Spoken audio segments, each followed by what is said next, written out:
Daily Diet with Father Pascal.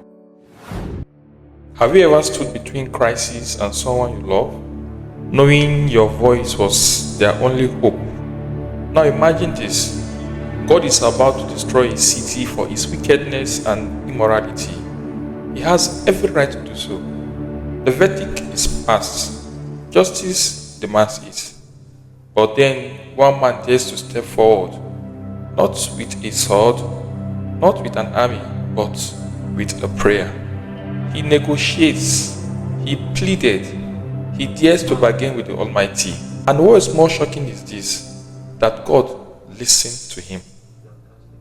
So what kind of faith does it take to stand before God? Not for yourself, but for the guilty. And even more, what does this tell us about God who listens to such bold intercessions? Today, this Sunday, we are not just learning how to pray, we are discovering the sacred power of standing in the gap, the power of intercessory prayer. We are called to change destinies on our knees. Going further, we witness the parable of a friend who went to seek bread for his friend who had just come from a far journey. We saw the display of reluctancy from his friend who was already fast asleep with his family and could not get up.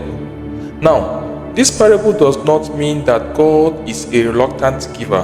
Rather, it stresses the necessity of our persisting in prayer as the expression of our total dependence on God.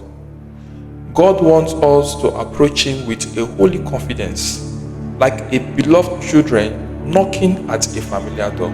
Jesus emphasized persistence not because God is deaf, but because intercession demands perseverance.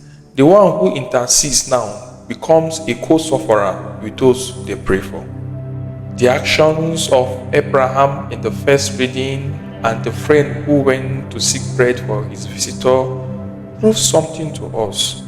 It proves the authenticity of intercessory prayers, standing in the gap for someone. Now, standing in the gap between sin and mercy, standing in the gap between mercy and justice. Many times, most of us undermine and underestimate the power of intercession. However, the power of intercession is very active.